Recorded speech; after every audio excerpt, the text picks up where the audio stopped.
Tento víkend sa odohráva v znamení bajku a hlavne parádnej cyklistickej obuvy.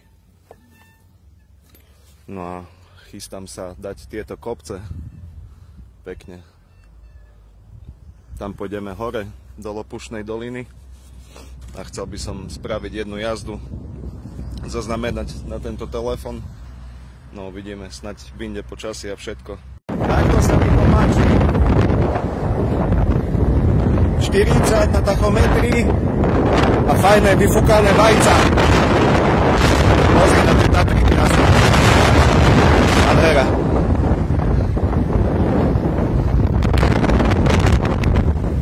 To je on, toto zažívať furt.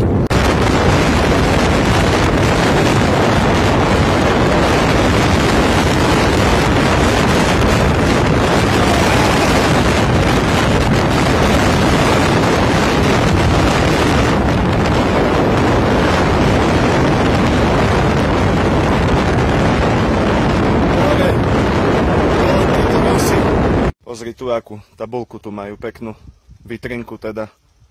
Hej. Koľko rokov sa aký materiál rozklada. No tak si pozri. Hej. Takmer celý tvoj život, plastový pohárik. Ty vole. No, si na budúce rozmysli dobre, čo vyhodíš v prírode. Toto už mám menej rád. Stupáky do kopca, ale treba aj to. Hore nás čaká sladká odmena na kopčeku, pekná lavička v tieni a potom ten parádny zjazd dole kopcom. Ono, tým, že tu mám cestné prevody na tomto bicykli, tak je to fakt makačka na tej jednotke, ty vole. To máš tak, jak keby si mal ty na horskom vzadu zaradenú štyrku a vpredu dvojku. Takže tak, plus 15 cigaret každý deň. Včera v garáži metalisti, motorkári. To je daň za tú zabavu. Toto. Ty kokos. Dobre. Pozri na to krásne počasie.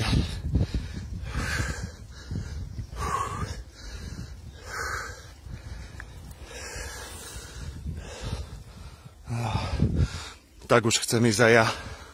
A keď dobre pozerám, za chvíľku tam aj som. Že do kopca takto slimačím tempom, dá sa povedať. Žiadny elektrobike, iba tu tieto stehna vypracované, kamo, od 7 rokov v kuse na bicykli. Legenda v Poprade. Že som tu hore, dal som si novú žuvačku, no a musíme odtiaľto odísť čím skorej, lebo už ma tu začínajú žrať ovady a iste viete, čo to je za dotieravý hmyz odporný. No, parádne. Izolačku som niekde musel odfajčiť. Samozrejme, to by som nebol ja, tak musíme použiť ten pôvodný pasík a dáme si teda jazdu dole. Vopred sa ospravedlňujem za chvenie obrazu, ale toto není nejaký profi telefon a kamera ostala doma, lebo sa nerátalo s tým, že urobím toto video, ale chcem spraviť niečo nové, mám dobrú náladu a je krásny deň, slnečný, paradička, nádherná nedeľa, takto sa mi to páči. Hudbu som si nechal vysieť, radšej nedávame žiadnu hudbu, keďže neviem, či tu dneska jazdia nejaké auta alebo nie. Ale každopádne, keď ideš niekde strašne rýchlo na bajku, tak netreba počúvať hudbu, treba počúvať svet okolo seba. Ja to tu skúsim nejak pripevniť a ideme na to. Dobre vidno? Hej. OK. Let's go.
Takže jazda perfektná, dole kopcom. Viackrát som mal aj 60 na tachometri. No a teraz ideme do Svitu pomaly. Potom do Popradu. Neviem prečo všetci na mňa teraz tak divne pozerajú. Je keby, neviem jak som šiel. Chápeš? Asi ideš. Dlho som to už neskúšal, ale ide mi to. Ak chceš, tak pozri si video z jazdy medzi Svitom a Popradom. Teraz som to došiel. Celkom akčná jazda. Trošku som sa zavesil za jedného na galúske. A ku koncu už som to vzdal. Nebudem machrovať, keď na to nemám. Ale dobrá jazda, dobrá. Akčná, kľúčky, všetko. Takže pozri, keď chceš. Keď nie, tak díky aj tak za pozretie. Aspoň potiaľto. A majte krásny zbytok dňa. Čábes.